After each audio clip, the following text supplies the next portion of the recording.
Hello, thanks for joining me in the class today. Today we're going to draw a koala. I think it's going to be quite a nice exercise. They've got beautifully matted hair, so lots of little textures and stuff that we need to get down on the paper. I'm looking forward to it. Let's take a look at the picture and we'll plan it out from there. So I found this cutie on Pixabay, just perched in a tree. What I did like was all these lovely matted hair textures that's in his coat, so we do want to sketch that out and learn to draw that. So yeah, it's going to be quite interesting because it's matted hair, but the hair's also really short, so we've got to create that little fluffy furry effect. So let's go over to the paper and see how we're going to do this. So if you are a patron, you can head over to the website. I'll leave a link below. Then you can go and download the handouts for this class. So you can download the color photograph. There's a grayscale version of the photograph and a sketch template for you. So I am drawing on an A4 or a letter size sheet of photocopy paper today. And I've just sketched that out. So let's take this and just do a little bit of planning. I always like to do a little bit of planning before I start drawing. When I'm drawing, I like to start with something that's really easy. So if I look at this, the easiest area seems to be somewhere around here, because there the hair is quite plain, because here you've got all sorts of shadings and stuff and eyes and noses and stuff to do. Here's all that crazy texture, so it's somewhere here is probably the easiest. So I think let's start over here, then we'll work our way around and then we'll work our way back up to the face.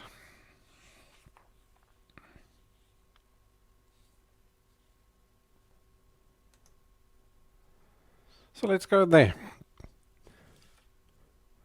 So I've put up a legend there so you can see what pencil I'm using. All my pencils are color coded, so a B pencil is blue, a yellow pencil is an H, a black pencil is an 8B, and so on. Alright, so it is a reasonably mid to a darker tone in that area. So I'll just start, say, with a B, and then we can darken up the very darks. So usually what I'm going to do with something like this, it's complicated and you don't quite know how to get that texture yet. So what you're going to do is just work on getting the shapes right. Now, to get the shapes, all I'm going to do is just really rough shadings, because we can see it's not smooth. We want to get that fluffy look. So I'm just going to use really rough little, almost like a scumbling kind of effect. Then here, we don't want to lose all those beautiful matted effect and the positioning of it. So I'm just going to use an 8B just to sketch those guys in there so that I know where they are. They don't need to be exact, obviously. In a minute, our koala is going to move. Then those little separations in the hair is going to be somewhere else. Yeah, so I'm just really rough scribbling. So like over here, you can scribble sort of in the direction that the hairs are going to be. So it will start creating some kind of an effect, but it's not critical because you'll see shortly we'll add all sorts of other textures in here as well anyway.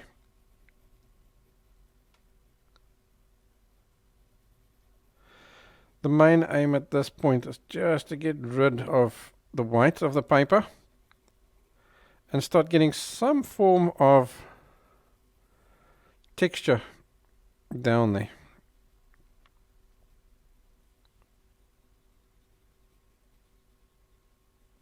So you can see I'm keep changing my angles and stuff.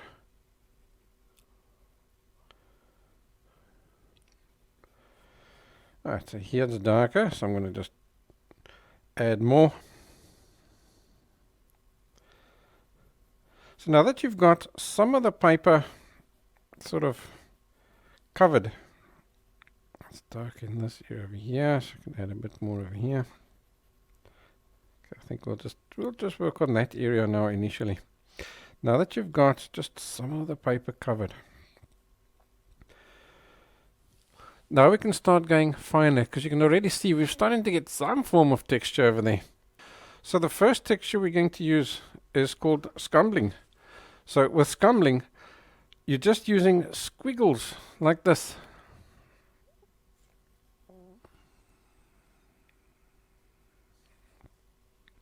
As random as what you can. And that's good enough. So I'm going to use these squiggles. I'm going to use that to give me the exact tonal value that I'm looking for. And in the process, it's also now going to give me that fine fluffy look. So like here I need to go over multiple times because there's that little shadow being cast by the arm.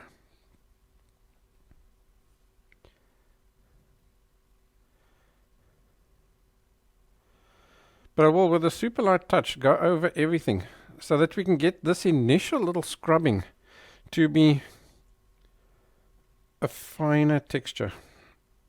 And you can see I'm using a sharpened pencil, a nice, well sharpened pencil.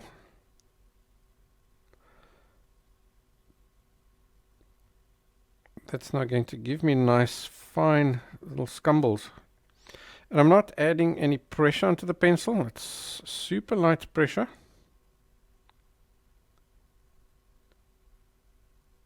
Just letting the softness of the pencil do all the work for me. Okay, I don't think we'll worry too much about that edge over there. I'm just coming right up onto the edge. We'll break that edge right on the end of the day. Once we're happy with our texture and stuff, then we'll come back in and break that perfect line over there that we've got from our sketch work. So just continue like this. You do need to be a little bit patient, but you'll see it doesn't take long. Once you get into a little like a rhythm of squiggling, you can do it pretty fast.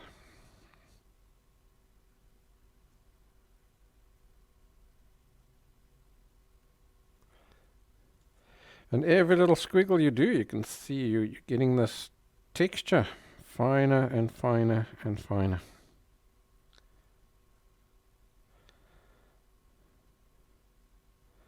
And I'll do this over everything, whether it's dark, light, it doesn't matter at this point.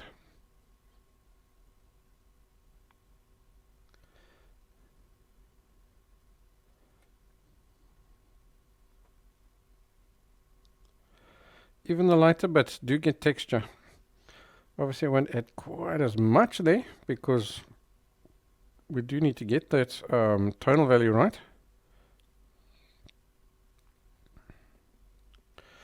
But if we don't have any texture or anything there, that doesn't leave us anything to erase. Okay, so the tight little squiggles,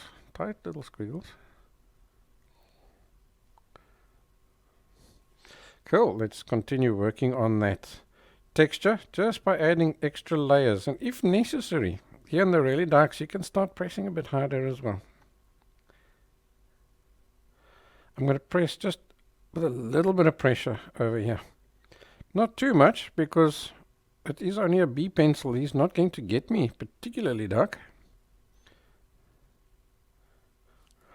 But just that extra little bit of pressure does help to have, or to give us that extra tonal value that we need in this whole area here. Those very, very darks, we're never going to get it with this. That we'll have to use an 8B.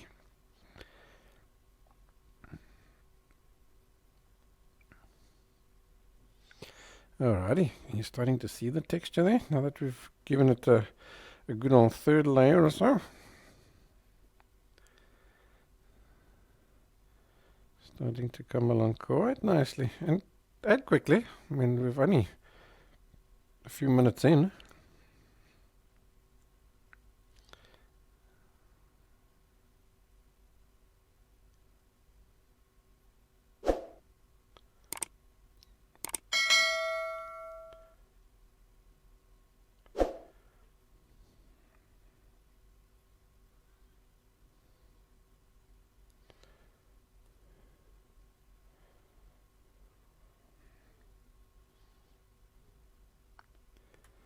And you can see I'm still not trying to get any matted effect or anything like that. This is just to get that fluffy look of the hair. There's short little hairs, multitudes of hairs.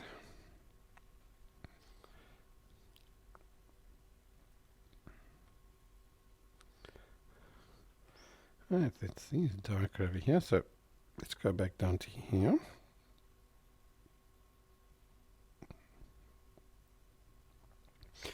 Because if you look carefully, it's dark there, it goes lighter, and then here is a bit of a lighter area.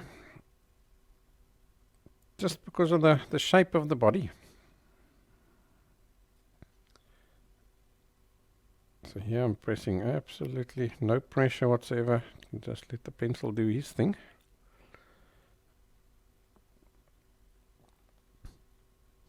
And over here as well. Just to keep that reasonably light. Let's add an extra layer or two here. To get that darker.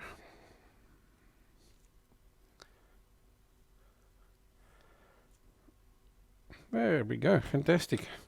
Alrighty. Now let's move on to the next technique. So what I'm going to do is I've taken a piece of paper and I've just used a graphite, some 8B graphite, and I've covered this whole paper with the graphite. Then I've made myself a blending stump, which looks like this. There is a link to show you how to make this blending stump. There is a link in the description. So I'm going to use that, and then also just some graphite dust. So this is also just some 8B graphite dust that I've thrown out over there. So we're going to use that. So between the blending stumps, I do recommend you make yourself a new one and make sure that it's got a nice sharp tip like this, because it's not a big drawing, so we do need fine detail. So what we're going to do is just either when you want a light tonal value, you're going to pick up some over here and you're going to put it down. Or if you need something a bit darker, then you'll pick up some of the dust and work with the dust to get the darker.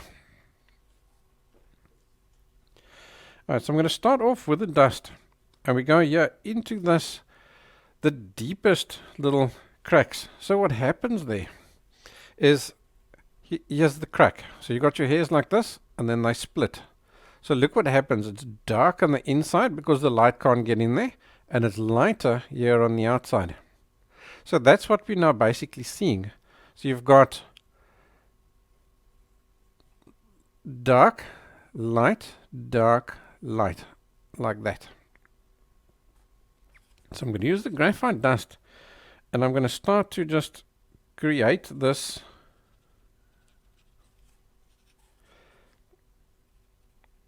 gap in the hair over there, wherever those little lines of mine are.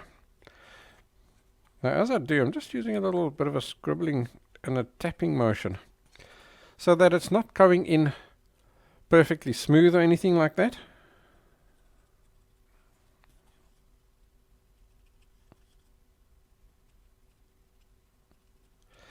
It's going in little patches almost.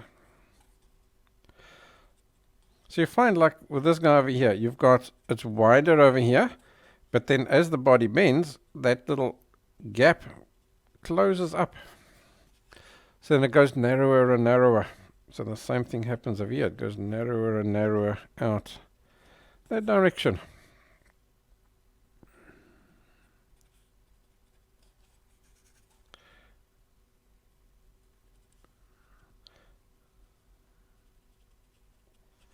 So we're going to add those little random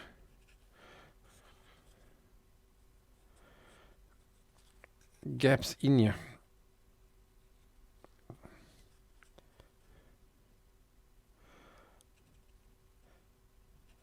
I obviously do use the photo now as a guide to let me know where to put these gaps, but I'm not going to slavishly copy them,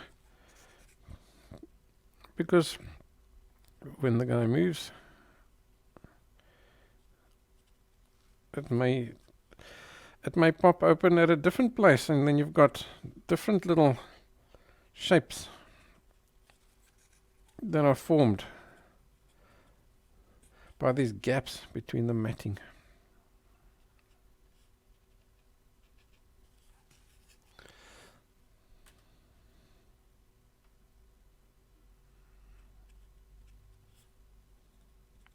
And obviously some of the gaps are bigger, some are smaller.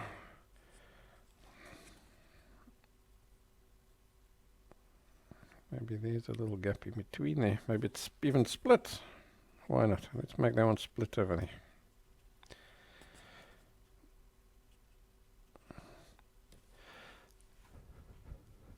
Okay, so can you see here it's split up quite a lot, but then going up here it gets thinner and thinner. And all around the koala we're going to have, because of the matting, you're going to have a more or a less degree of the hairs that are splitting and clumping together. So we're going to add lots of different of this clumping texture in as we go.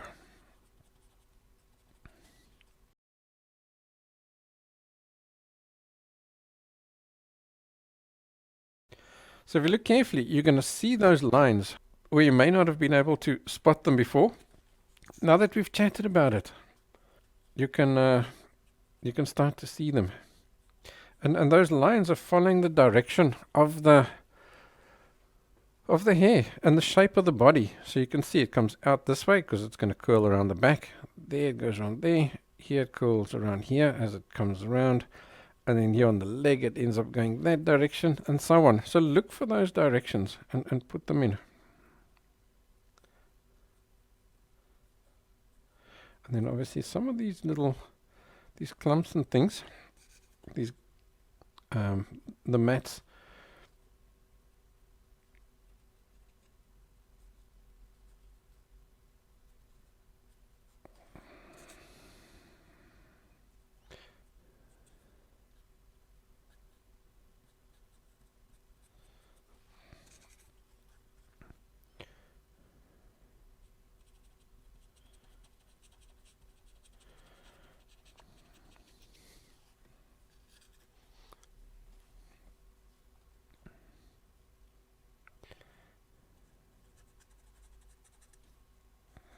so far everything I've been dipping into the graphite dust, because this is all quite dark work.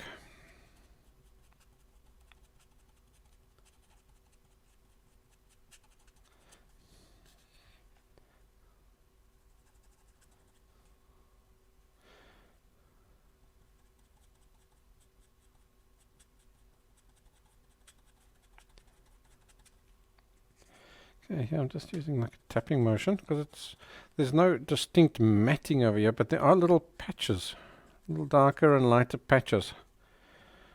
So I'm working in those darker and lighter patches, just using dabs. Sort of think of it as scumbling using the blender.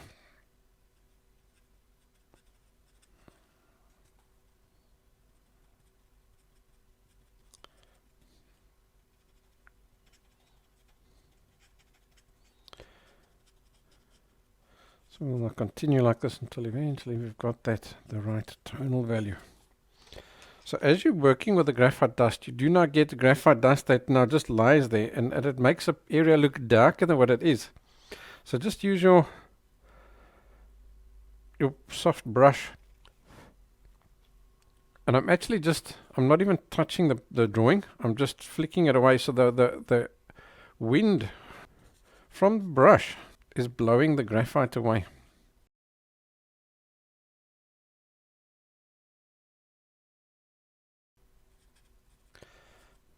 Right, so here I can see there's different little tonal values and stuff. For example, here's a little darker area that's doing something like this.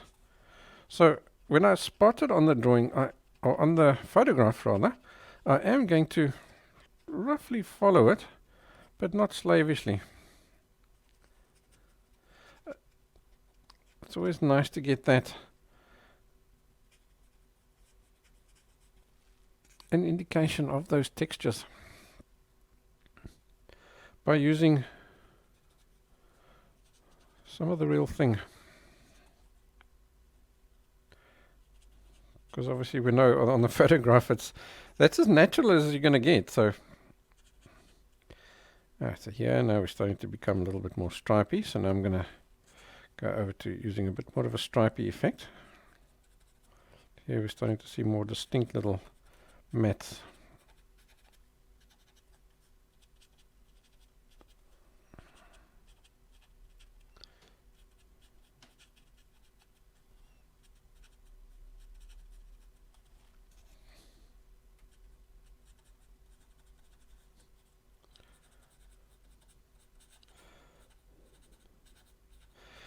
And I'll also use the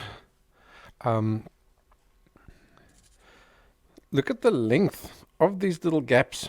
Here they're super short, you can't see them, there's little taps.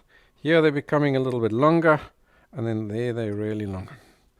So use those little marks as your guide on how long to go.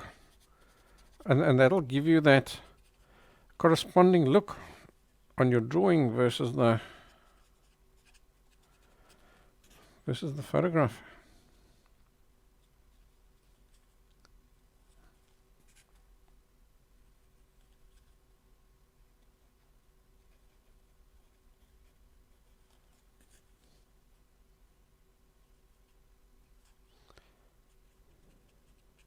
While you're watching the class, please hit the like button. I know it only takes a second, but it really helps me because it tells YouTube that this class that you're watching is worth showing to other artists and that they'll benefit from it as well. Then also leave a comment. Tell me what you thought about the class. Let me know what other classes you want me to do. And of course, if you've got questions, ask them below and I'll answer them for you.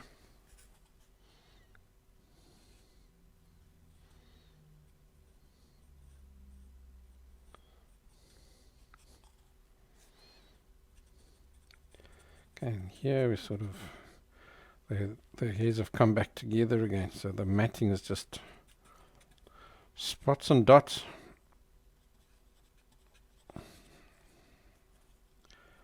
In this area.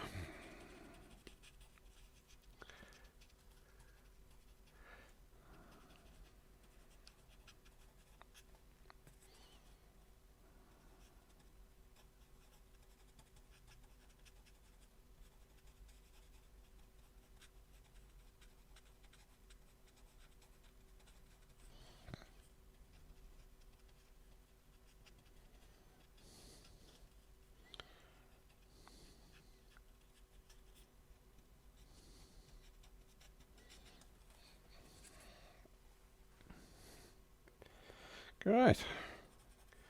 Okay, now all you can do is just continue to build up the tonal values. So in other words, get this darker. May even go over to a bit of a pencil here. Just start getting some of these really dark guys. The darkest bits. Because our blending stump is never going to give you a super fine line, right? So you can use your 8B pencil just to finish off those little fading out pieces on the edges where it goes thinner and thinner. And obviously to get just smaller details. I think here we'll continue working on darkening that up once we've got our arm in.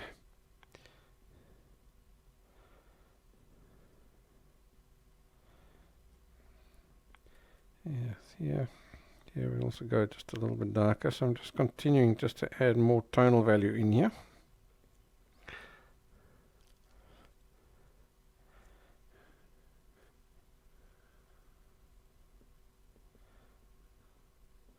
And little darker bits of here, just scumbling squiggles. and so on. Okay, let's add a few little extra darks around here as well.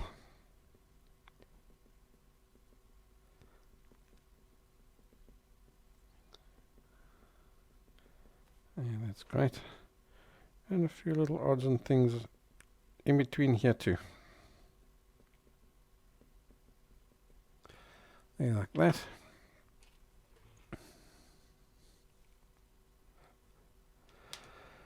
Alrighty, let's move on to this side of here. Here, can you see the hairs are actually going a bit longer? So let's start. Go back to our B pencil. Let's just start getting some texture down here.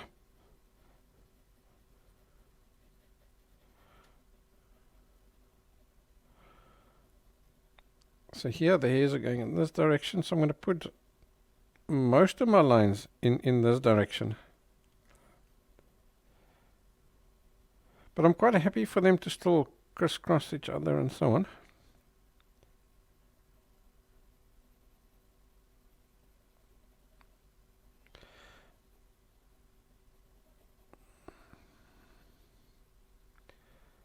Okay, let's come up over here. In this area here, it's a little bit darker, so I'm going to just squiggle in a few little extra marks over here already, just to get that darker there. And then here, it's also darker, so I'm instantly pressing a little bit harder and just getting those lines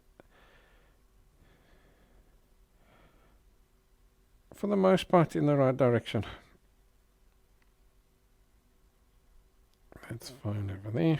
Okay, let's continue up here.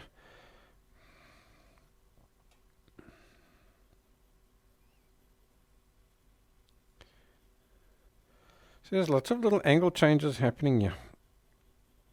It comes up here towards the leg and towards the knee, or up the leg towards the knee. And then it starts changing. It starts going out around like this.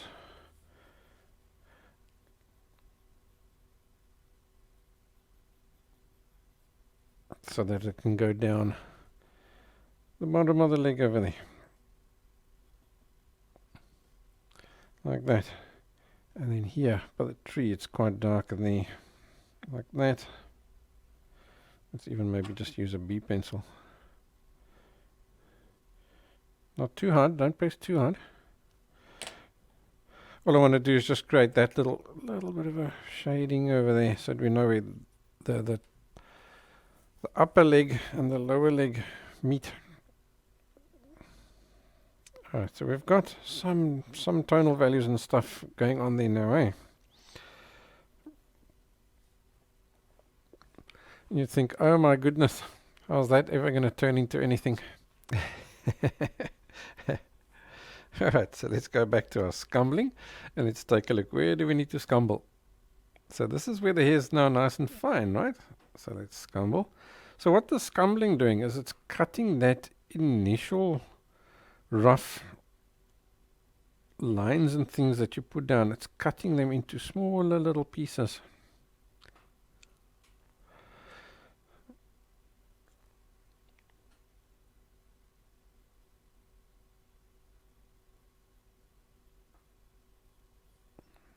Making those hairs shorter and shorter and shorter.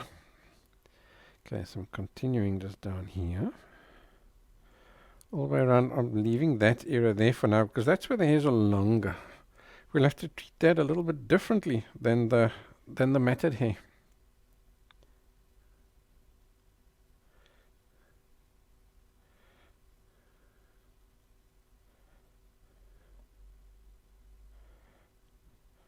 No pressure on the pencil, nice and light.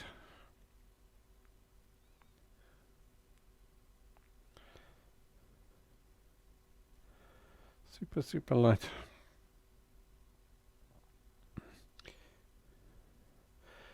Yeah, and like here, I can see instantly my tonal values are a little bit darker than what they need to be, but that's fine. What happens with light hair is that you can't see the light hair, right? Because it's white. What you can see are the little shadows in between those light hairs. So if we don't create these shadows dark enough, when we bring in the light hairs, you're not going to see them.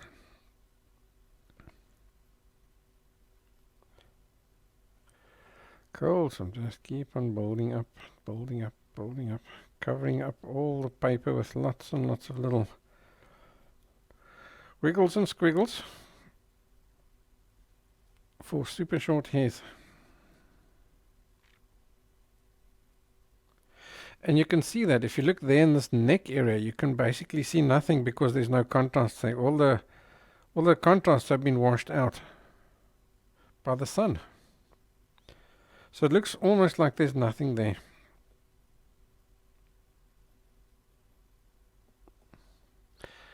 Alright, so here. Yeah, we need to create that hair effect.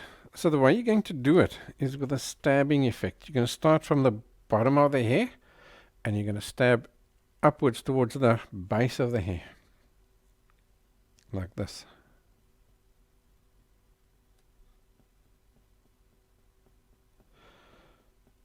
So essentially what you're stabbing in here is the gaps between the hairs, and then by default it will look like hairs.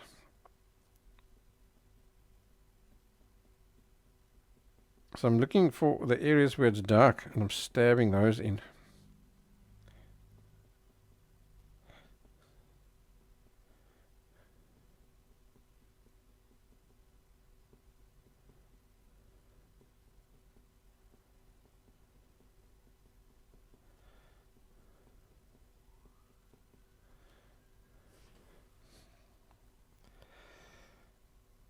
And as you do, don't be shy. Turn your paper. I'm now not turning my paper because I've got it stuck to the table so that it doesn't move while we're filming. But you don't have that problem. You go ahead, turn your paper so that it's at a comfortable angle for you.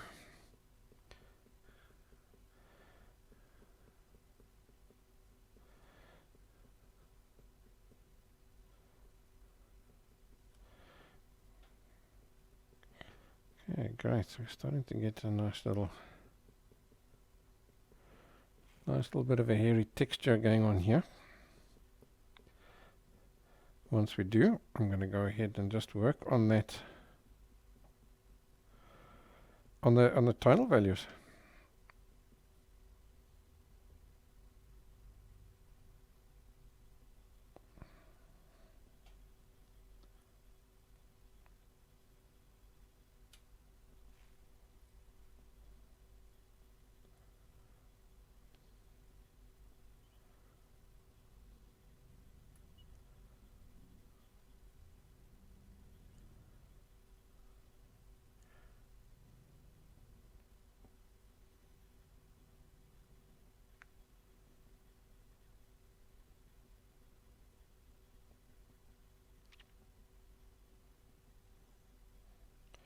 Okay, so here it is now just wiggles and squiggles because it's super short matted hair.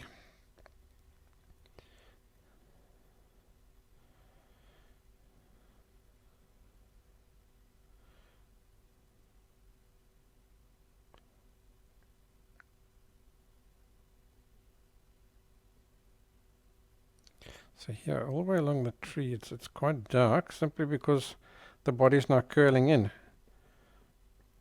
over there to tuck up against the tree.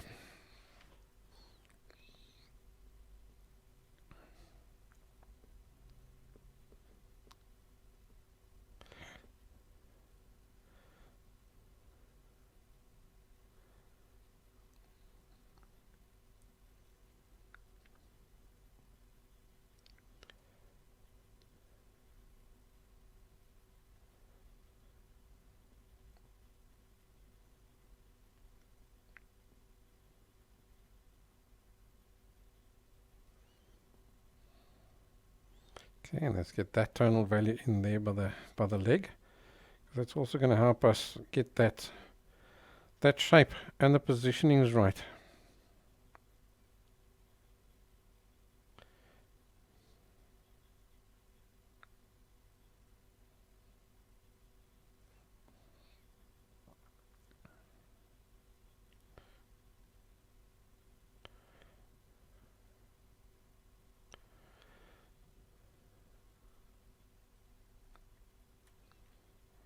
Okay.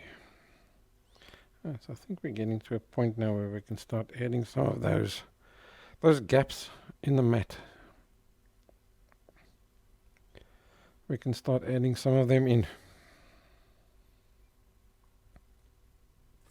So it's all the way back to the blending stump. And now we can start taking some of these guys a little bit further than what they were before, eh? Because we didn't have anything there to drag them into. So I'm using the graphite dust.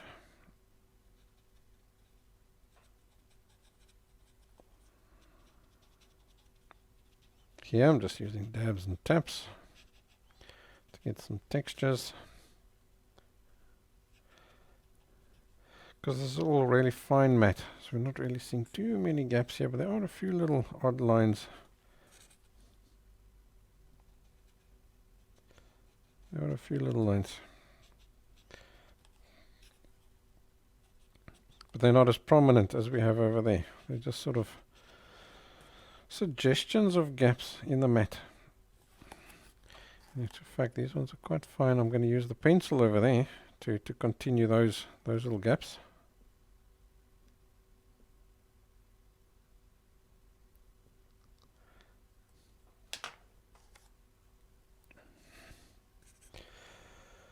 And then from here they start gradually curling down.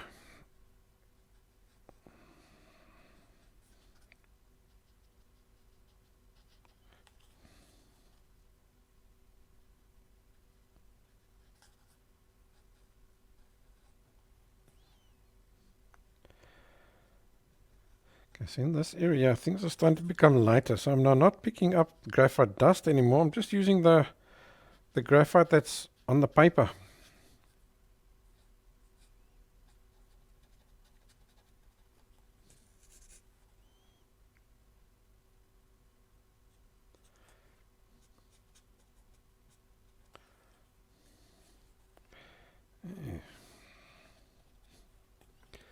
Even over here, just a few little dabs and dashes in the right directions.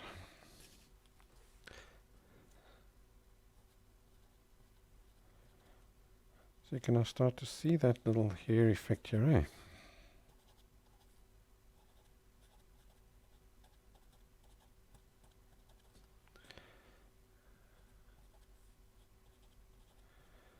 It just sort of appears out of the dark.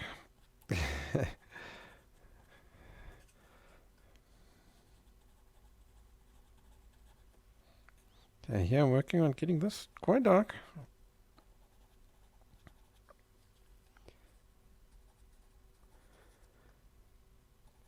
Because all these hairs here are in shadow.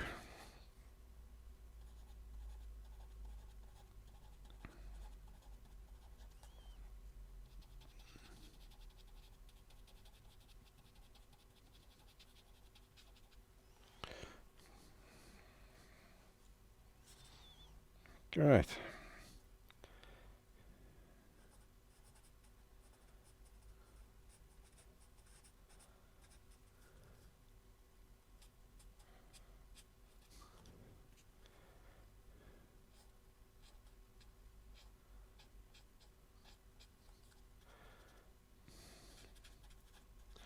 Alright, as we're going up here, we're getting lighter and lighter.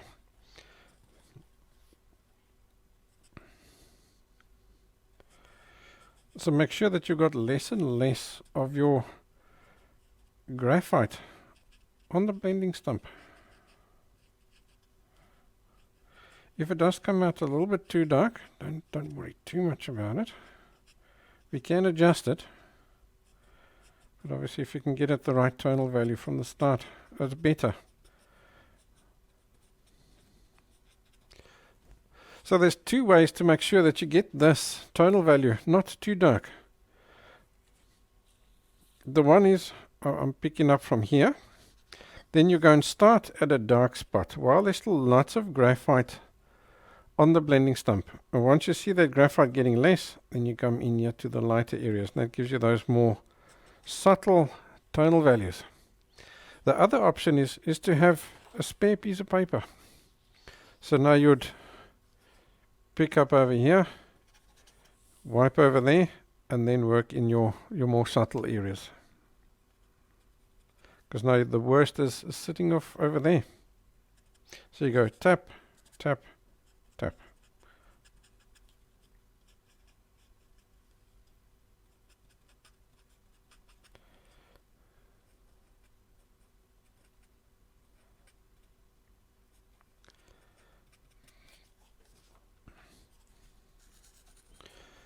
Alrighty, well, we've started with this. What the heck? Let's continue with it.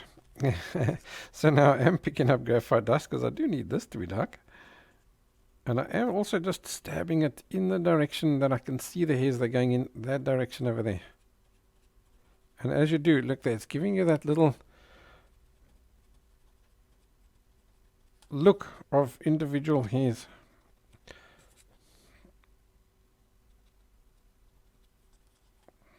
Nice little optical illusion there.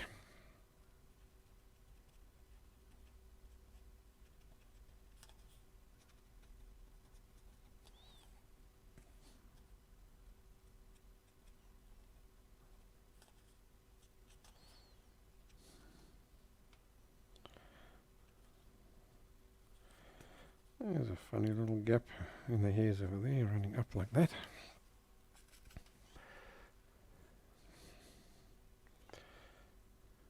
Cool.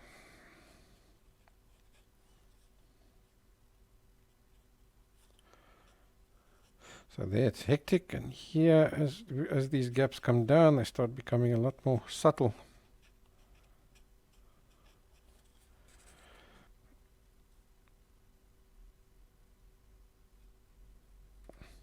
So what I'm concentrating on over here is just getting those directions of these gaps right.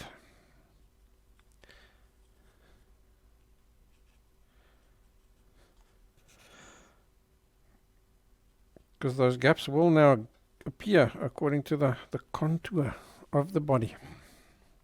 So just keep working on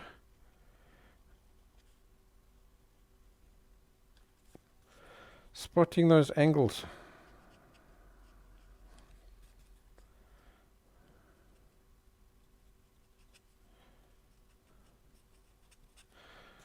Okay, and while we're at it, also work on getting the tonal values right, because they aren't quite there yet. But by the time you're done with all the different techniques and stuff, then your tonal values should be pretty much where they need to be.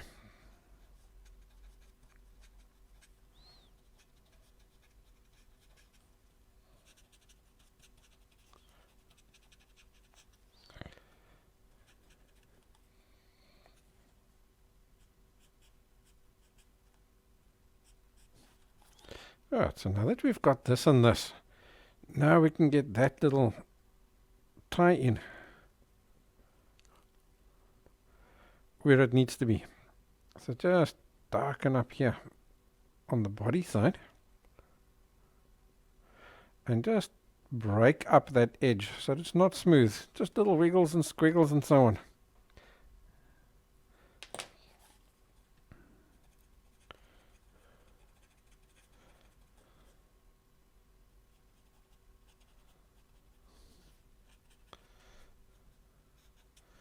Okay, so over here, all these little breaks in the mat are curling around like this.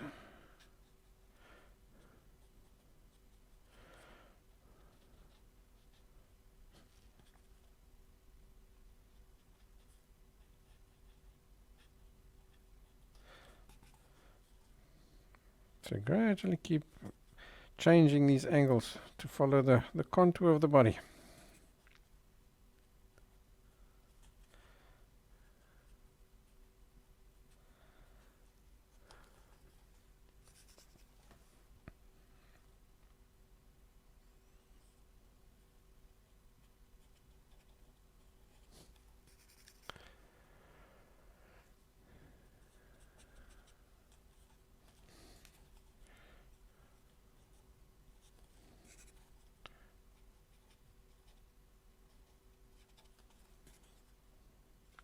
Okay, I'm also just continuing to add more and more texture and more darker tonal values.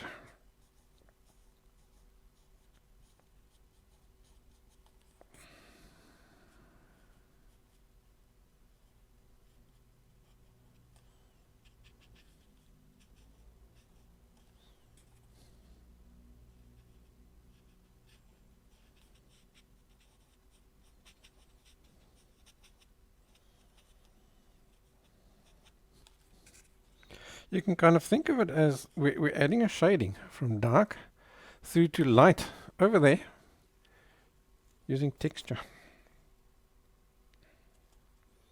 So here's an interesting little area. There's small little bits of matte, almost like in little blocks.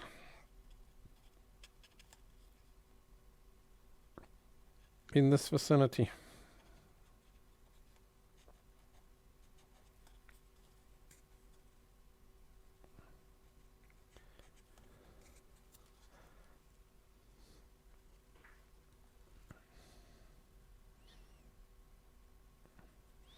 Right, so things are getting quite light over there, so I'm going to skip that area. I'm just going to continue building up the tonal values in this area a little bit more.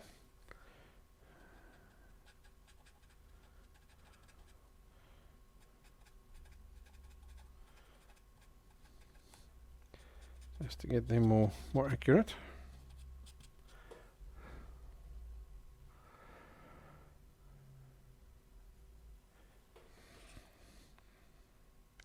Let's get that dark running up here a little bit more. It's over here.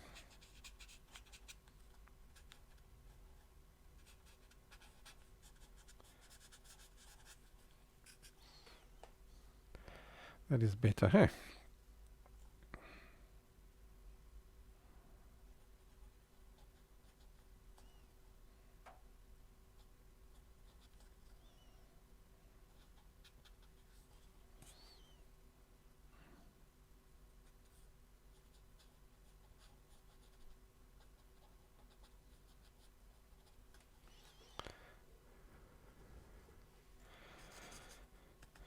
Okay, so as we move around here, I'm going to stop using the graphite dust and go back to using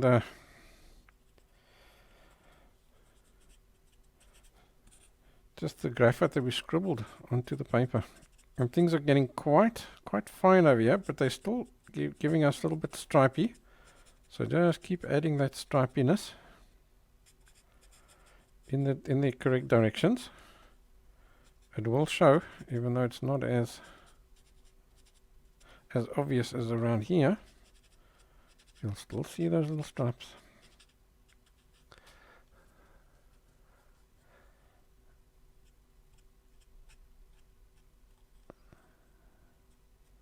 Right, that's as best as we're going to get with the blender. Let's get rid of all the dust and go over to the 8B pencil. So now I'm going to just add little smaller individual guys in.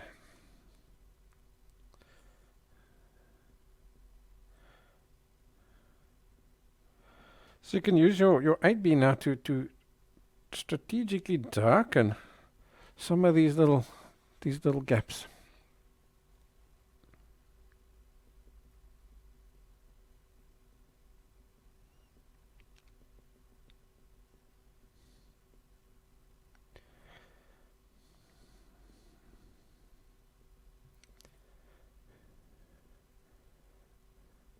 So if you want the gap to be bigger or deeper, darken it.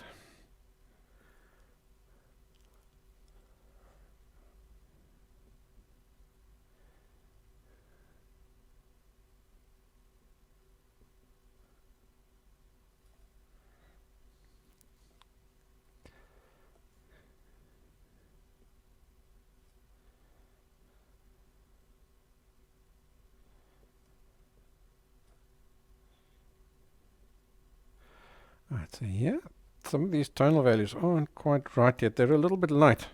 So all I'm going to do is just take my brush and just gently wipe over them. So that's just going to spread some of that tonal value into those areas over there. So without losing the lovely texture that we've built up. The texture is all still there.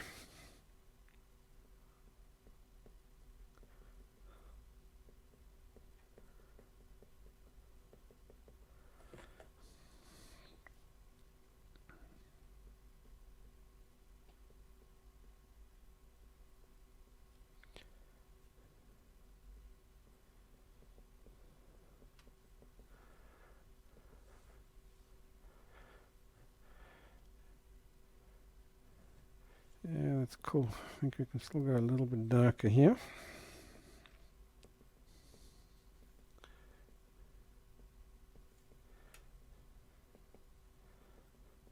So I'm just using more wiggles and squiggles just to get those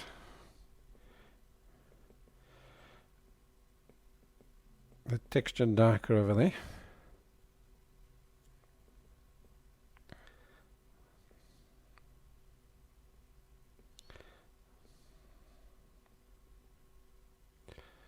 Yeah, that seems alright.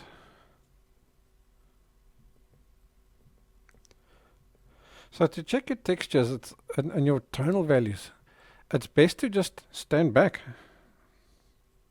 Even all this here can still go a little bit darker. So just keep going over it with more tonal value. It'll gradually fill up the white of the paper until you're happy.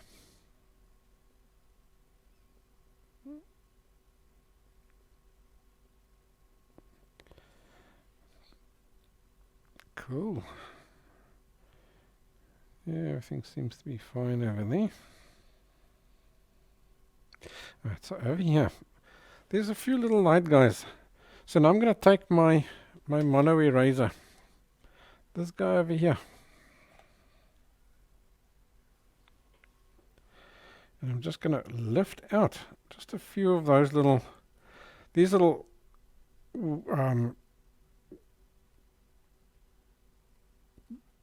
instead of the gaps, now you paint you lifting out the highlights from the tops of that mat.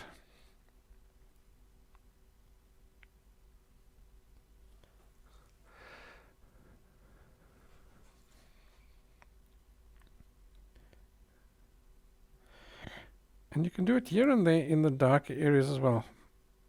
If there's an area that you feel just needs to be lifted out a little bit better, or you're not seeing that matte effect quite as good, then you can just come back in and just lift out that lightest little area, the highlight, the top bit of the matting.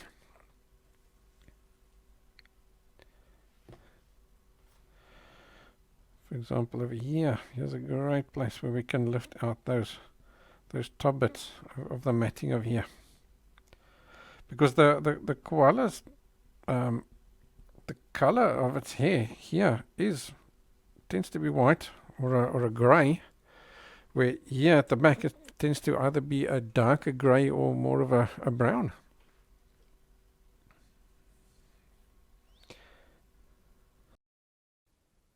Before we continue, I want to briefly tell you about my real-time paint and draw along art classes on my website.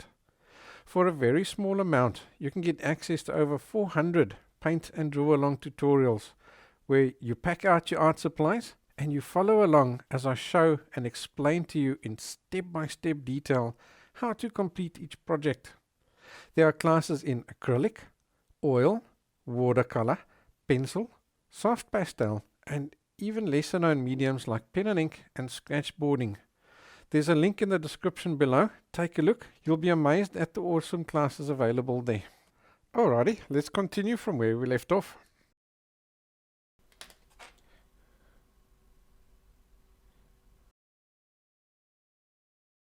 Alright, let's tackle that. So again, same as before, I'm looking just for those directions. So it's very tight over here, but the directions are generally running down the arm. And here, they're over there as well, like that, going outwards. Here they come downwards. Luckily it's not too much of a stress here in the beginning, because all you're doing is you're just creating a rough little texture. That's all.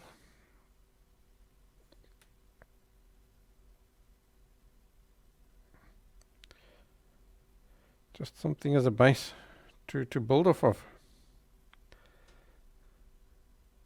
Right, so here I can see I need to get this little bit of the arm a little bit darker. So I'm going to instantly add a few little squiggles and whatever over there, and also come back in here with my eraser on the knee area.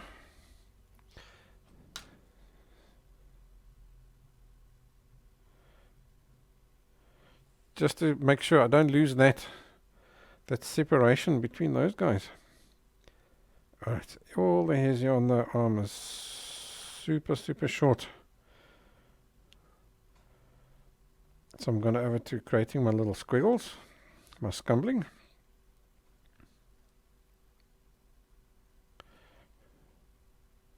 So I'm cutting all those hairs that I put in shorter and shorter until they're tiny little short hairs.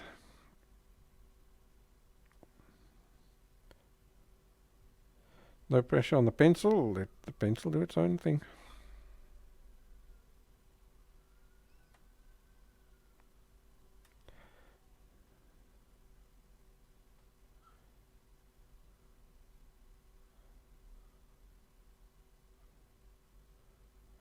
The shorter you want the hairs, the more scumbling you add. Remember over there, we added no scumbling because it was longer hairs. Here we're adding tons of scumbling because it's really short hairs. Great. Okay, so now we've got some kind of a texture going on down there. Over here is dark, so I can continue this over here. It's starting to press a little bit harder. Still scumbling.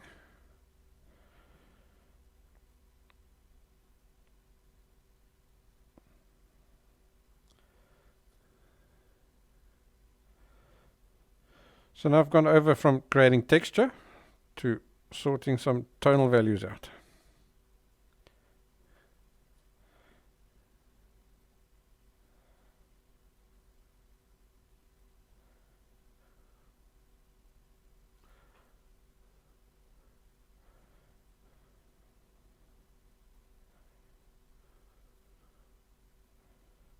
Such an easy technique, this scumbling, eh? Look how effective it is. Who would have thought that just a multitude of squiggles can make such a great looking effect?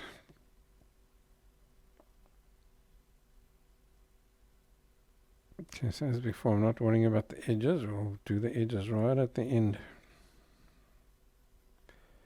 It's quick and easy to do the edges, so it's best to just do them all at one shot.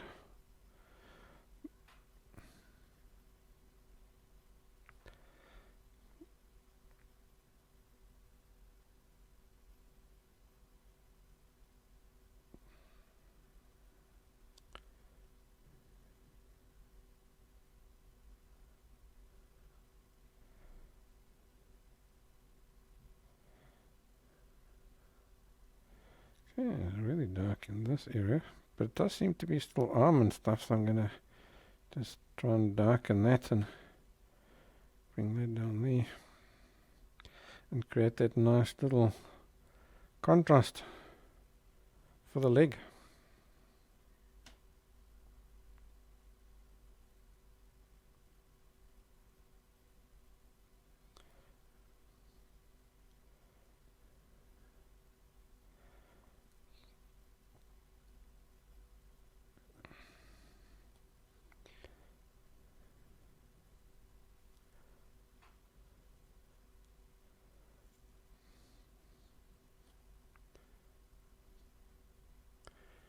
Yeah, that's pretty cool there.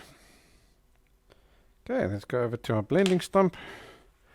And let's start over there with some graphite dust, because it is now super dark over here, and then we'll gradually make it lighter and lighter as we move across.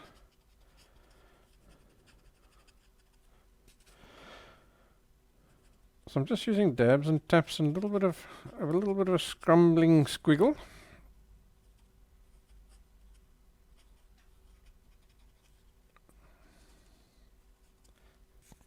To create any type of textures that I'm seeing. There's a little bit of matting here and there. But the matting is mostly just little dabs and dots.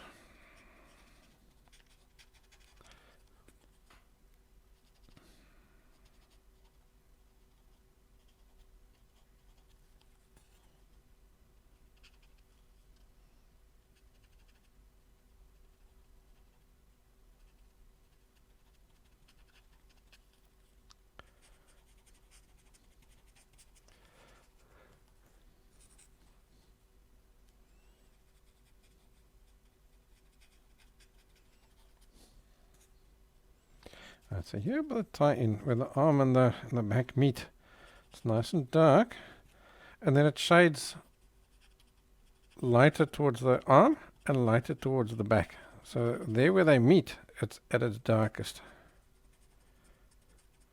Because the one is casting a shadow on the other one.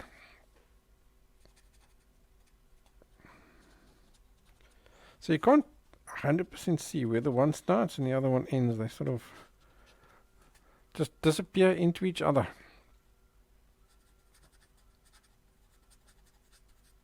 It's like a bit of a no man's land.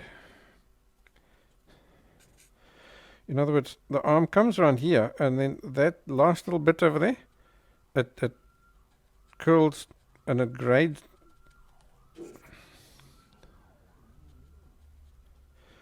In other words, this last little edge of the arm over here, just gradually, as it curls away from the light, it gradually goes darker and darker until there where it meets the body,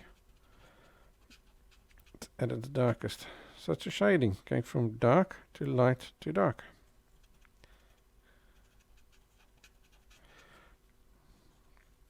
Okay, so here I'm seeing little angles like this.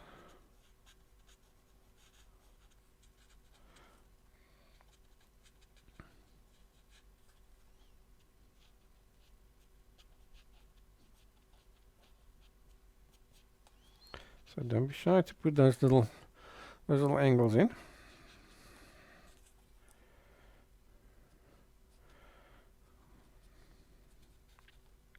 And then here they seem to be going more in this direction. Like that.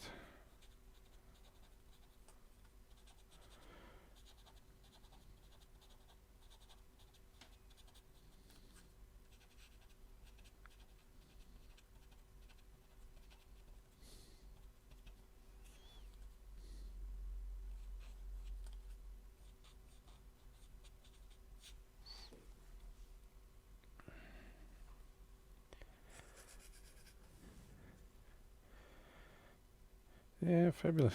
Yeah, seems to be quite longer hairs, surprisingly.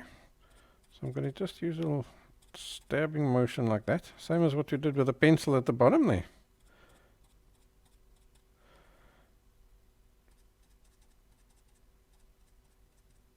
And that's going to give us those little... start giving us an indication of those little longer hairs. Here things are super fine, so just tiniest little dabs and dashes.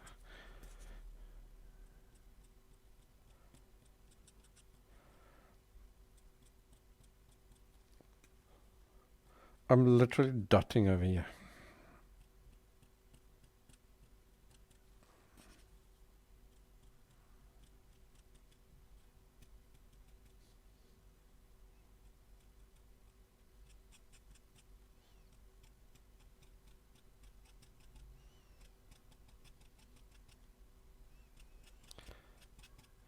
Alrighty, so while I haven't got much graphite on this blending stump, let's work in some of these little textures, because the directions do seem to be running in this kind of a direction.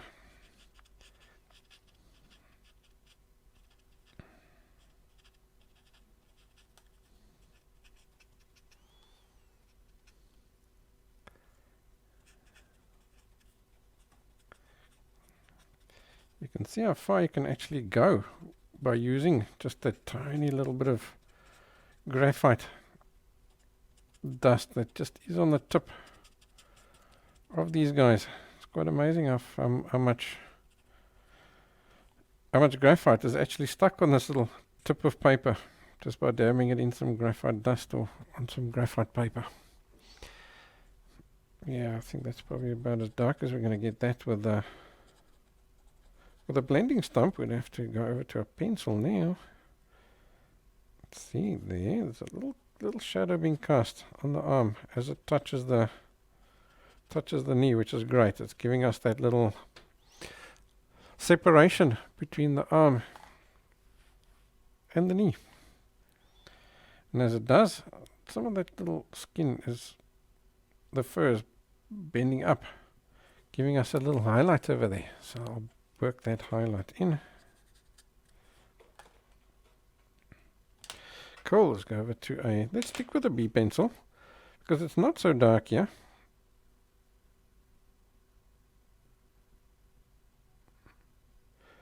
I'm just adding tiny little dabs and stuff. Just remember, everything is super, super short here. So just use tiny little dabs and things just to all in the correct direction.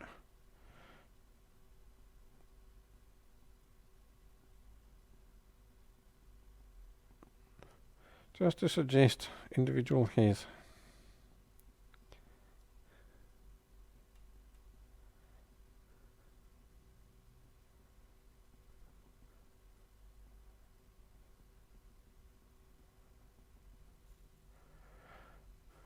And as you do, you're now finalizing all these tonal values.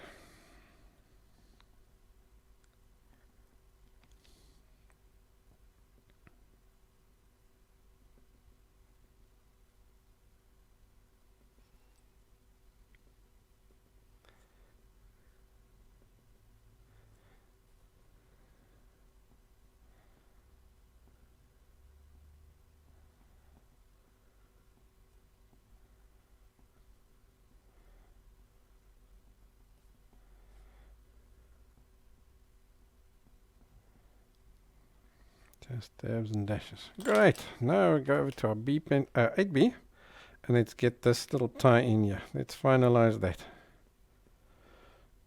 So right there, I'm getting a dark where they meet, but then I'm going to add a few little dabs and dashes going up and going down to show that shading where they meet. And now I'm not shy to press hard either. Okay, all this here needs to go darker, so I'm just adding more texture there too, just to get that tonal value more right. You see, as you add more stuff in, you gradually start spotting that different tonal values, especially in the beginning areas, because there you had just white paper. So it's difficult to judge tonal values here in the beginning. But as you go along, then gradually the paper fills up. Then it becomes easier and easier to judge these different tonal values. So I like to revisit those initial areas and just check their tonal values specifically.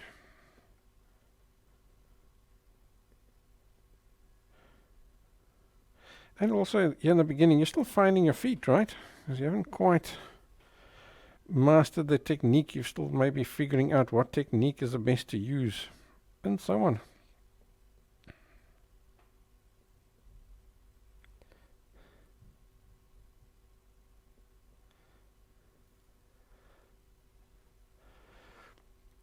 So you're using all your brain power on getting those kinds of things right. So you don't have as much time or computing power left to worry about small little tonal value changes and differences and so on. But here near the end, where you've got all that crazy texture and stuff, it's all in. So now you can come back in and just work on those tonal values.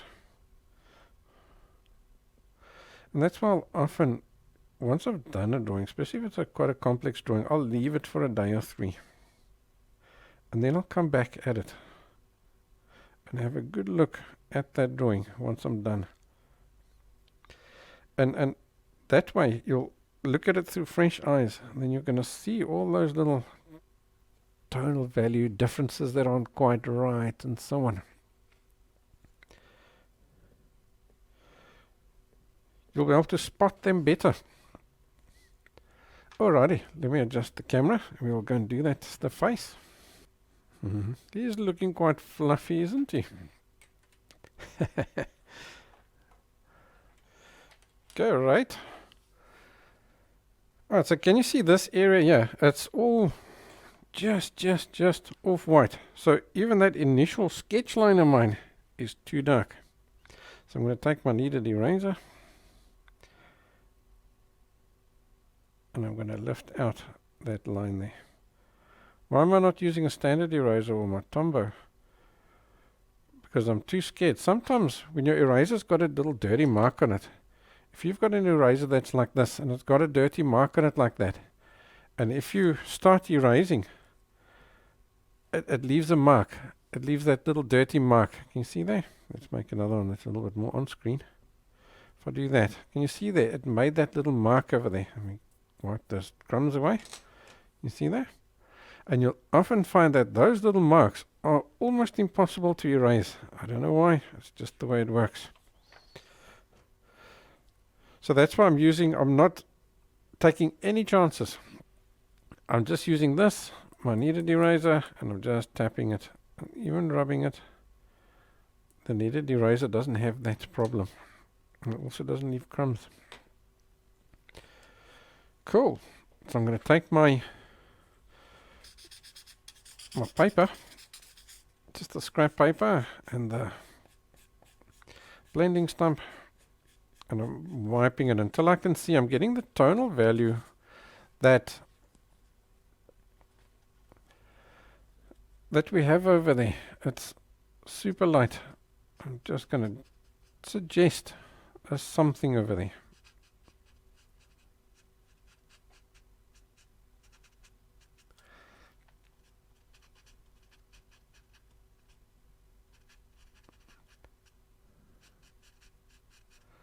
We can't see any detail there whatsoever. All the detail is washed out.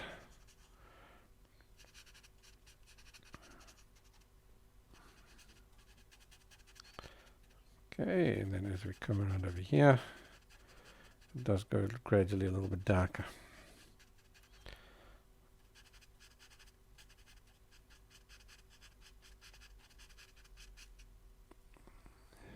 Yeah, that's fine. I mean, look there. Instantly, it looks white, eh?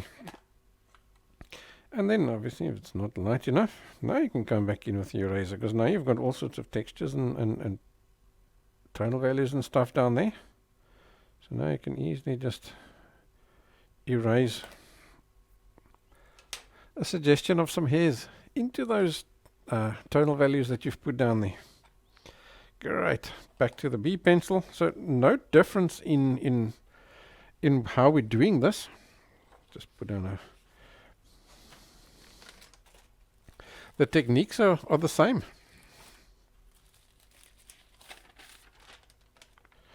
So I just want to put down a piece of tracing paper over that so that I don't smudge all my hard work over there. Alright, so now we need to look really carefully. Ignore all these little lighter bits, just the darker bits, and just look at these directions. Now with the smallest little lightest wiggles and squiggles, you're just going to add that in. If you're scared that you're going to go a little bit too dark or whatever, then you go to a harder pencil, maybe an H, or even a 2H. I'm just using the lightest little touch. Just touching the paper. I'm skipping all those little white areas.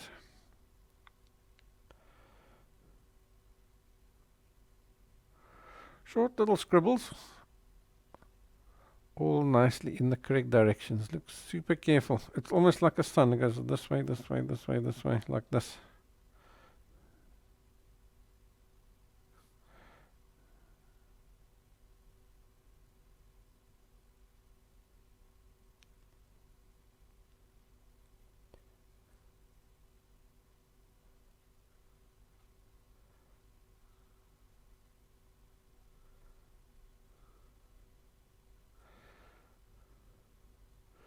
Super short strokes. And I'm just going to fill up the whole face.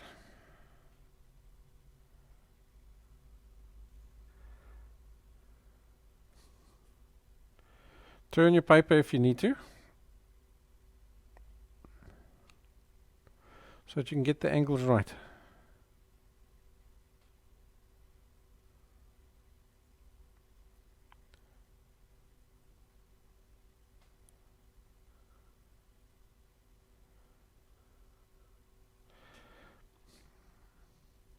Right, when you get here to the eyes, you are now scared you're going to lose those eyes, right?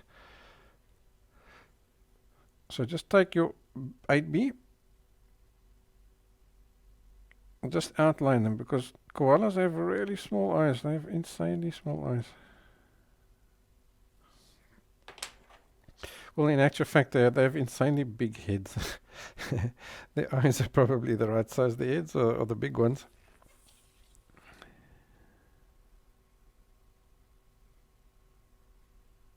So koalas you find in Western and Southern Australia. They're endemic over there. You don't get them anywhere else. Quite amazing. Right, up here they start going this way.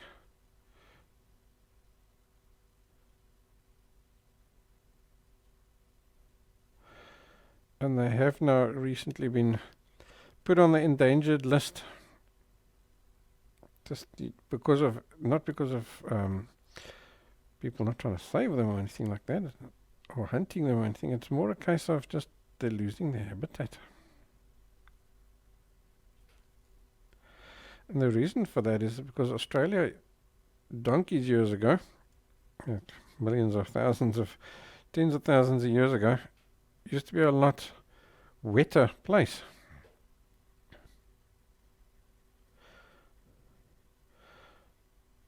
So the koalas had lots of different foods and trees and stuff that they could nibble on. But then as Australia became drier and drier, they had to sort of specialize in what they eat. So now they just eat the eucalyptus leaves. Leaves that are, in actual fact, poisonous. Other animals can't eat those leaves. But now, because the leaves are not particularly nutritious, what happens is that the koalas have to sleep 20 to 22 hours a day to conserve energy, because their body just simply doesn't generate enough energy from the food to sustain them for longer than just those few hours a day. Alrighty, so as we're speaking, I'm just gradually going around adding more scribbles. So what's happening now is you've sort of got the lightest tonal value is now there. So now as we add more scribbles, we're not only cutting those hairs shorter, we're also adding more tonal value. So we'll continue like this.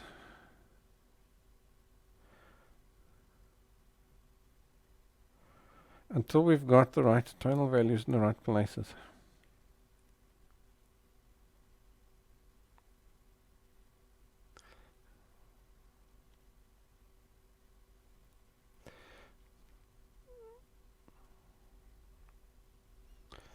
So initially I like to add at least 2 layers like this.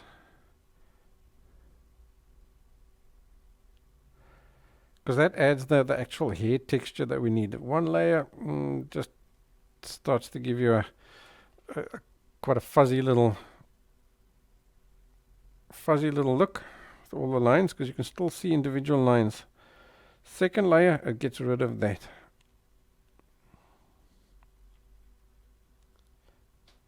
Now it starts looking like a hair texture. I mean, compare this versus that.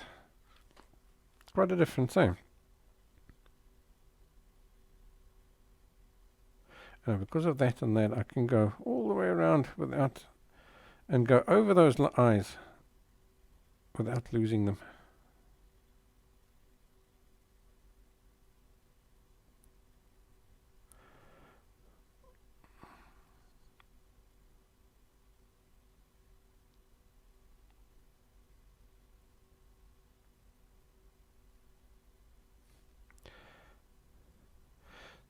Make sure you've got a nice sharp pencil. So to keep your pencil nice and sharp, you can also just keep rotating it.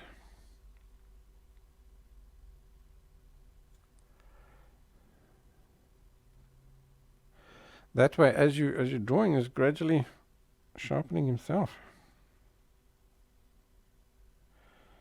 Awesome, we are nearly all the way around. So there's a lighter little area over there. So I'm going to just add a little bit more over here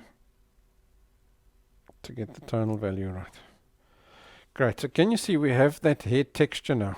So now we need to go over to, that's right, we got to get over to our tonal values. Same as what we've been doing before. So pressing a little bit harder.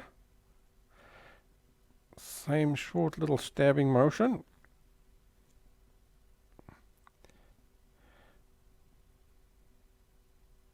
Now you're going to look at all these different little tonal values.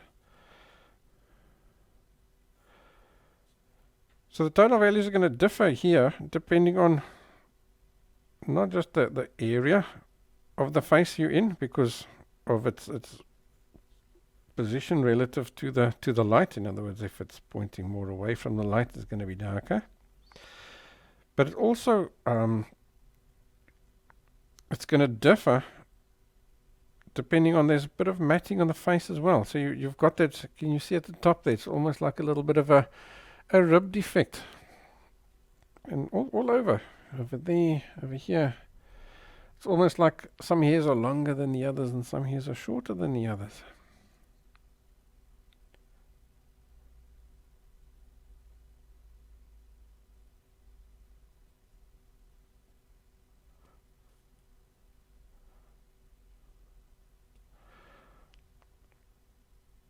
So you're going to use that to get in all these different tonal values and get in that nice rib defect that you do see.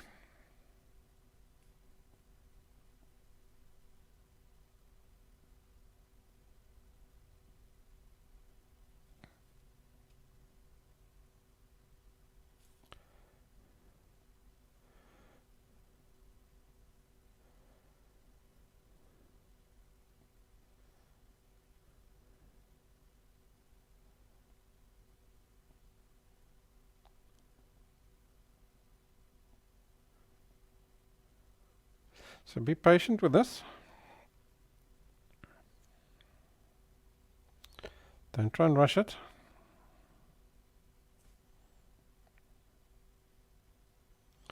And as before, ignore the little edges. We'll get the edges done later.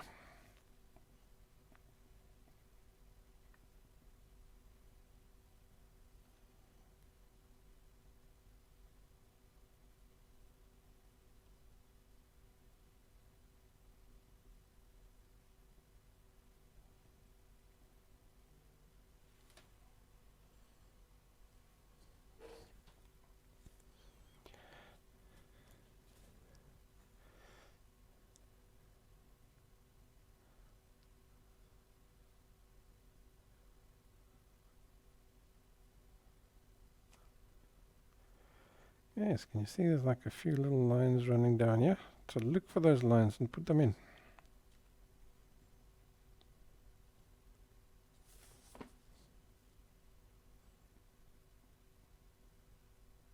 Keep turning your pencil, make sure he stays nice and sharp.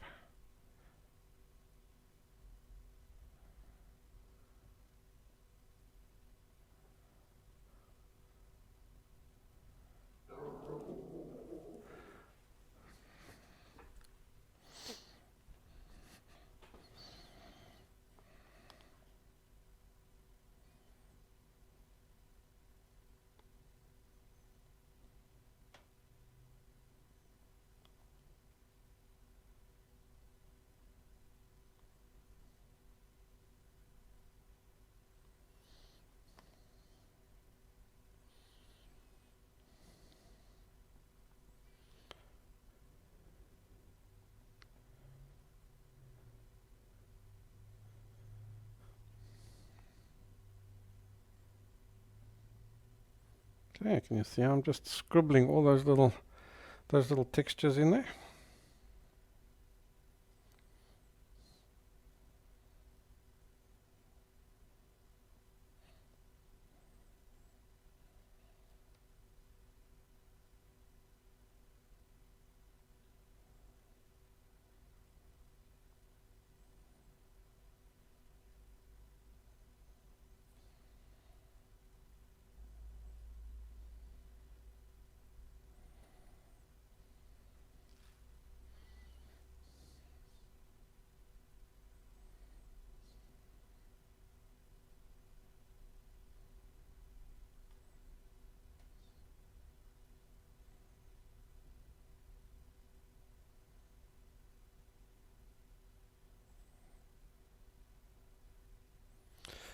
All the while I'm still skipping those little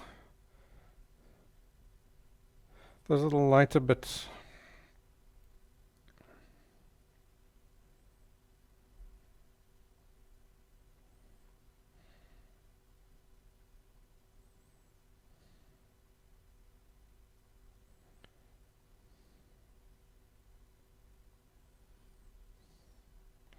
Right, so as I'm going,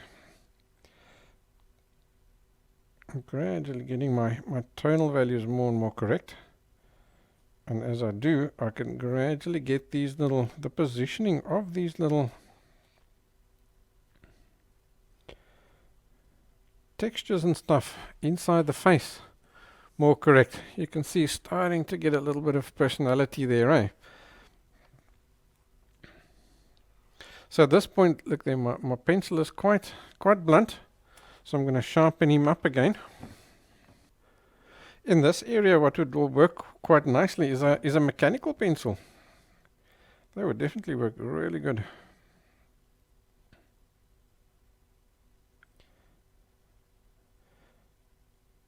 Alrighty, so now I've got those positions and stuff of the textures reasonably correct. So now I'm quite happy to go ahead with really short little scribbles.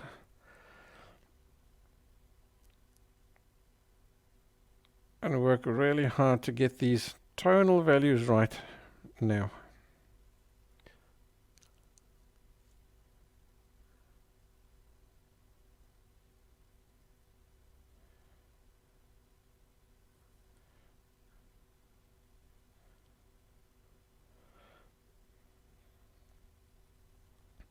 So if you need to, stand back to get these tonal values correct.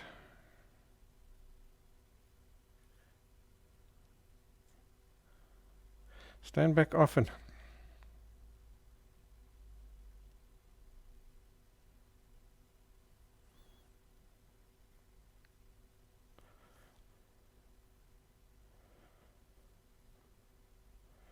And this really short little strokes that you're using now is going to finally really shorten those hairs.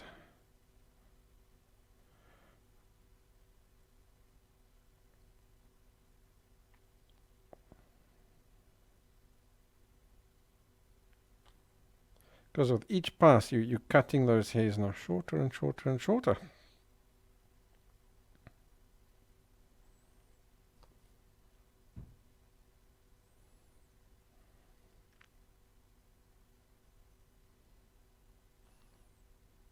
And that's because you never go over the same spot.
Slowly.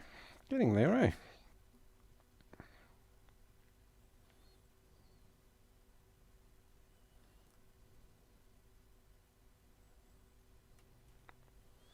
I think what we'll do after this is we'll add in the eyes and stuff. Then all the work that we've done up to now will make a little bit more sense. So there's quite those little ridges. I haven't quite got them in as good as what I'd like. So what I'm going to do there is actually just use my eraser and just drag them in. So now that I know where they are, now I can just go over those lines with some hairs, and it'll give me that hair effect.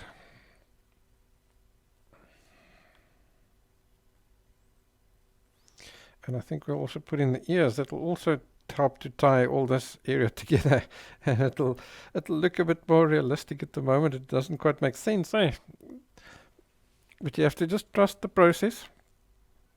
You're doing great, and it is looking good.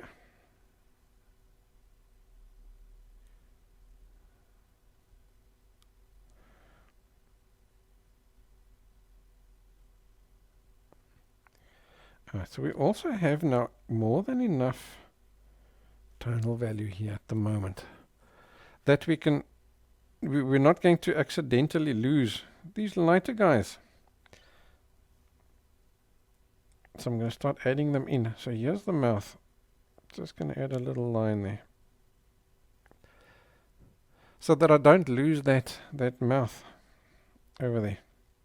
So these hairs are super short. I'm literally just going to color them in.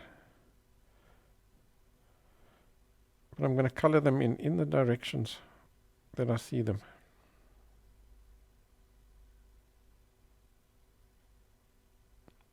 So I'm not lifting the pencil up off the paper or anything or whatsoever.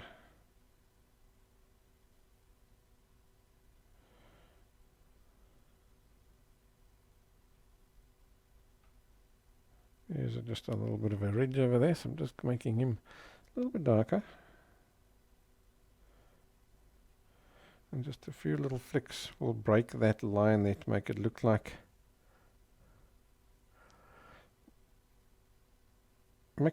hairs.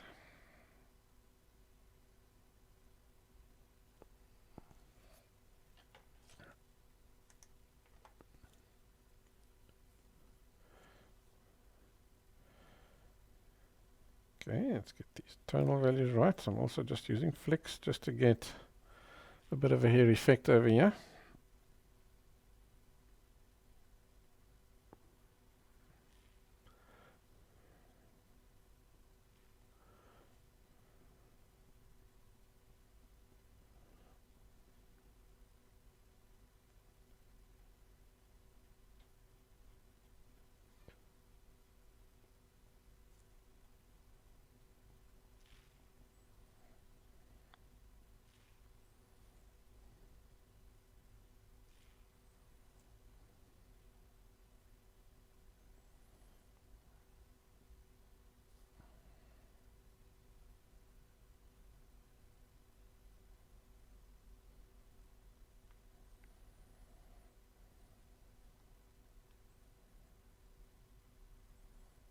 So for the most part that seems fine over there.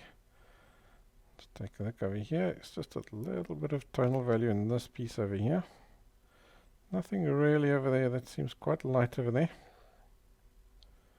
So that's that guy sorted. Okay, let's see over here by the nose. To start off a little bit darker over here. Like that. Then I'm just going to get a super light little texture going on over here. Just with a few little wiggles and squiggles over that. That's great. And now we'll just adjust the tonal value to get that shape similar. It doesn't have to be perfect because each of these guys, yeah, they're their own unique personality. So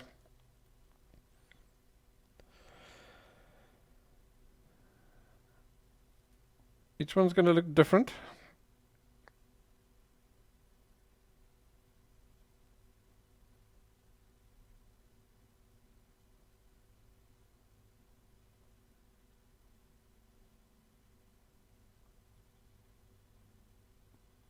Great. Now that I've got that in, I can see this here. This area can go a little bit darker.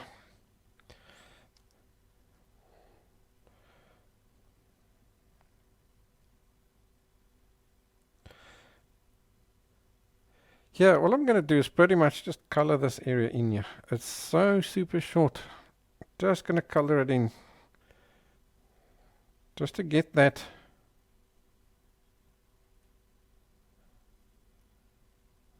the tonal value is right, because nothing of here is white. Just a little bit of lightness in that area over there. So it goes darker over here, it goes darker over there, just a little bit of lighter over there. Okay, great. Let's go to an 8B. And I'm going to put in the eye, but I'm going to try and leave just the tiniest little dot of white in each eye, if possible.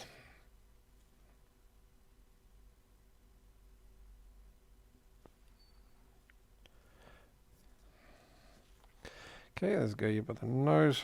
It's got this little dark rounding above it.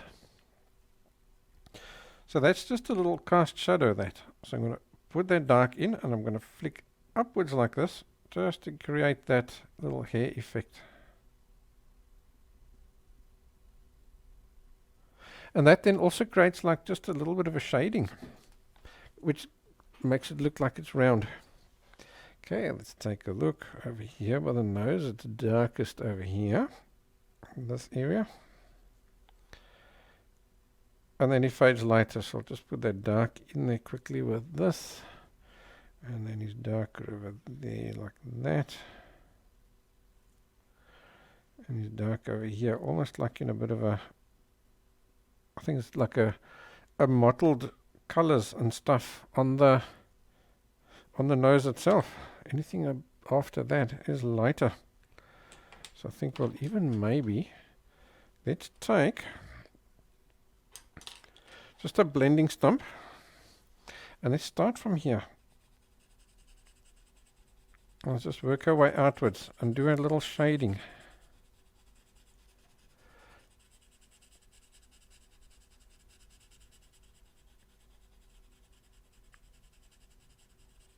Towards the tip of the nose over there, or the top of the nose. A little shading on the edge over there, just to round that off.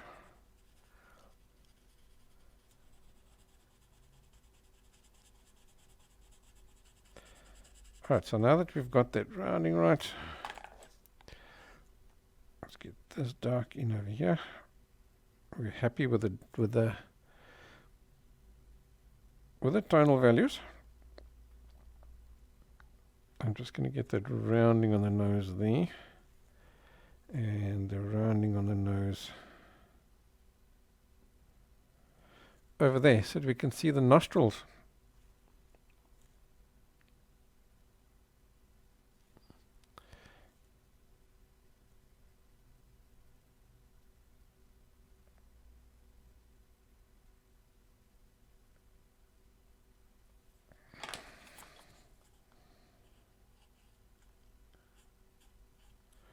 A little bit darker over there.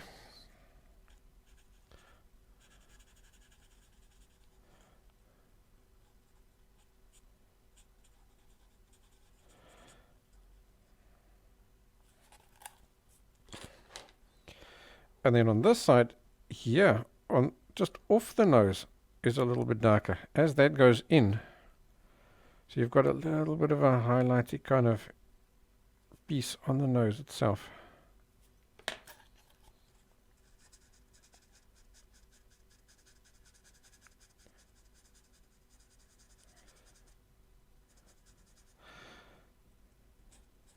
These things here are usually quite complex, so what I like to do is just generally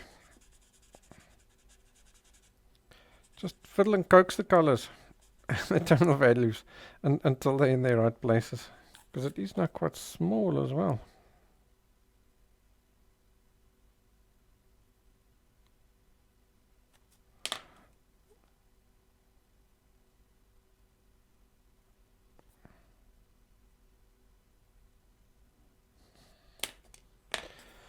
Cool, the inside of the nose is not so light, so let's darken them up until they roughly the correct tonal values over there.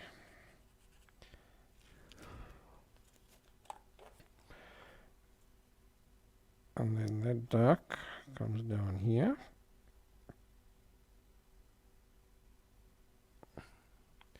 Till just before the top of the mouth. There's that little bit of a lighter bit over there.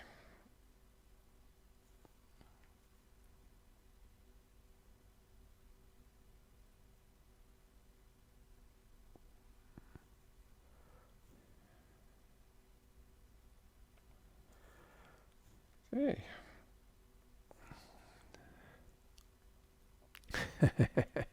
He's starting to look cute now, eh?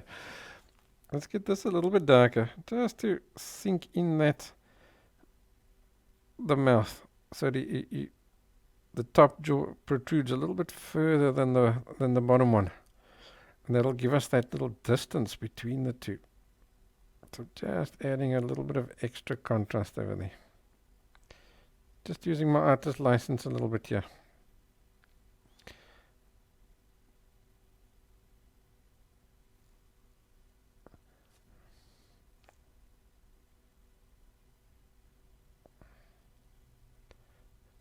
Yeah, that's cool, eh?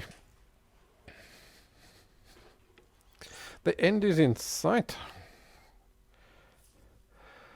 Alright, so for the ears, it's dark. Let's use an 8B. It's really dark over here. So now what you really have to look out for is just the directions of these hairs.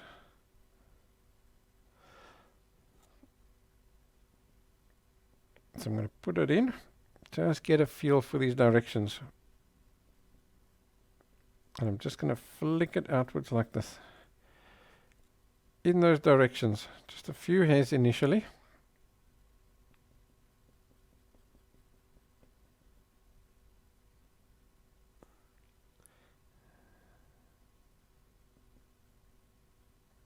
Because they're not all dark right up to the end. They tend to go lighter.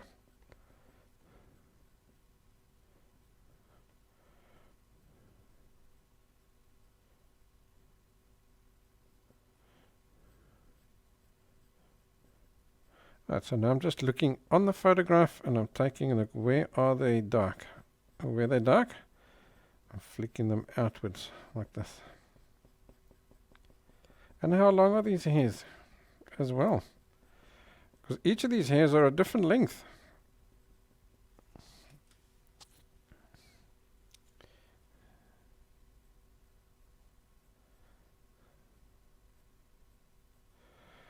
And look at their shape. And look at how do they curl as well. Okay, so I think those are as good as I can do with the dark over there. Let's go for them over here. Just get that initial, which seems to run along there. It's not quite straight, and then there's a lighter patch. And there's a darker patch over there. And then these guys come out over here like this. Make sure you got a nice sharp pencil, so that when you do these flicks, they're nice thin little hairs to give you that beautiful detail. Yeah, that's cool.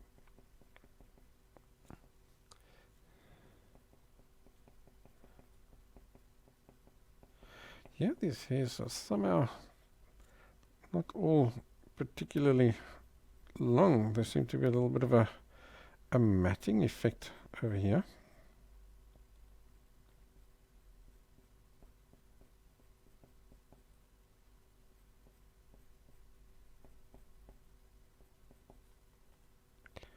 Okay, let's go over to, say, an H. Let's get some of these lighter guys in.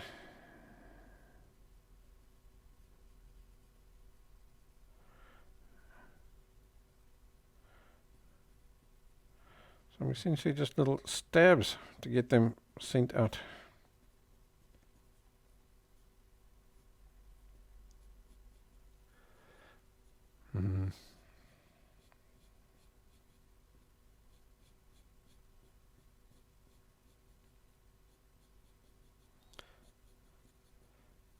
That's looking good there. Okay, we'll work on the tie-in a minute. Let's just get this.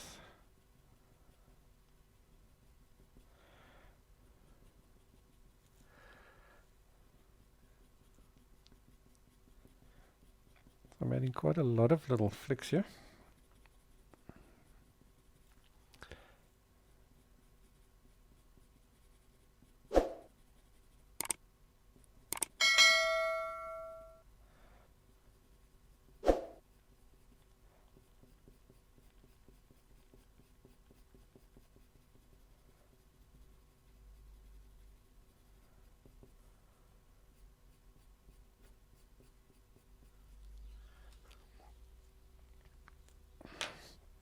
Cool. Let's go back to the B. Let's just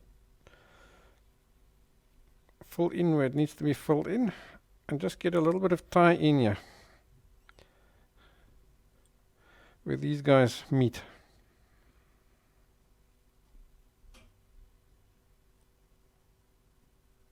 In other words, you can add just a few little bits.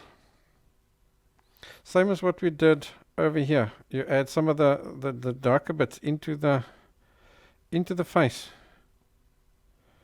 to get that shading right of where the two meet.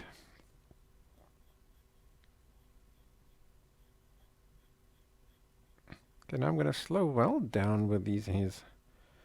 Just get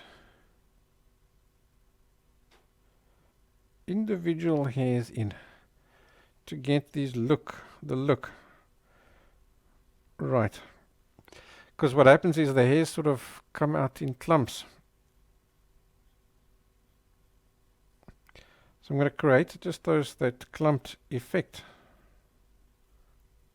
on some of these guys over here. Yeah, it looks almost like this can come down a little bit lower.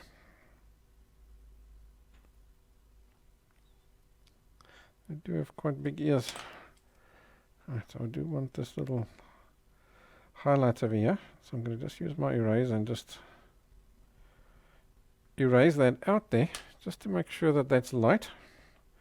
And then you come back in and just add one or two little hairs in there just to finalize that.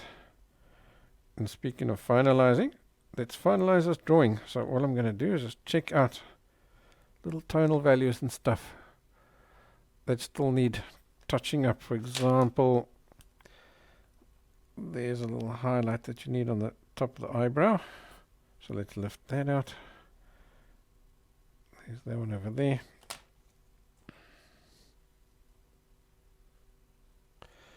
And when there's a highlight, I like to check if is there not a little dark next to it that's making that highlight stand out nicely.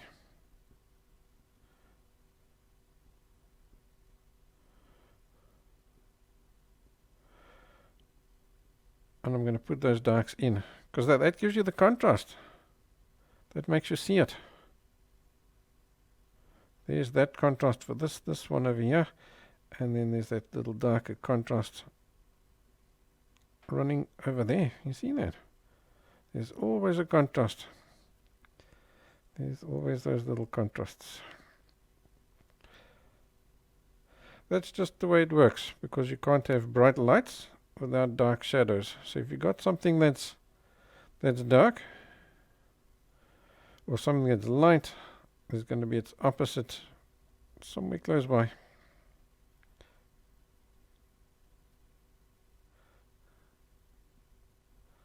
Guaranteed. It's just the way it is.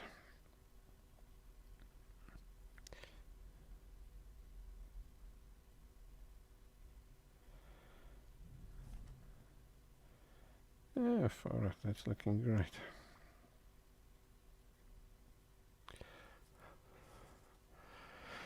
Okay, now let's get that nice tie in with the edges, because we want it to now look like individual hairs, right? So now you're going to come back in and you're literally going to put in individual hairs on these outside edges. So take your time.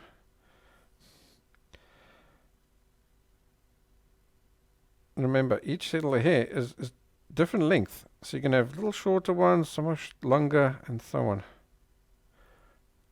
And it's these individual hairs that you're adding in here now. And as you can see, it only takes a minute to add these few little flicks in. But it's these little individual hairs that you're adding in now that make it look like you've spent 6 years drawing each individual hair on the inside of the animal. In this case, the koala.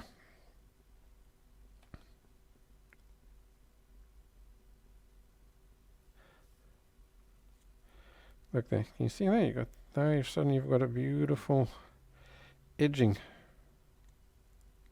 So you always have a few little hairs doing their own thing, maybe even an odd little long one and so on. So here we did sort of mostly do those little flyaway hairs here. Inadvertently. There's that. And a few little odd ones here. These guys are way out of focus, kind of.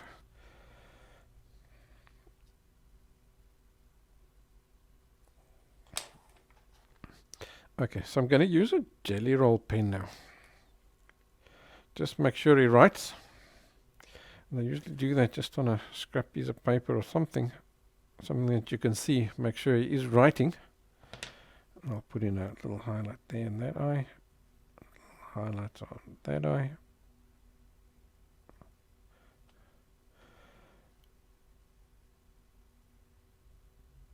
And anywhere else that's necessary. For example, in an area like, let's go there, you've got that really dark over here, and now you do want one or two of these little lighter hairs that you've got over here just overlapping. So now a jelly roll pen is going to give you that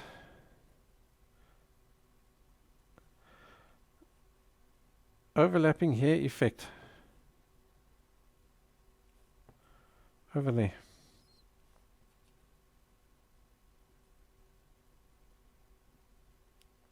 Like that. Alright, let's stand back again and let's see what does our drawing look like. Yeah, there we go. I think we've got ourselves a really cute koala there now, hey? Alright, so we are now at that 2-hour mark. So I think I'm gonna stop the class here.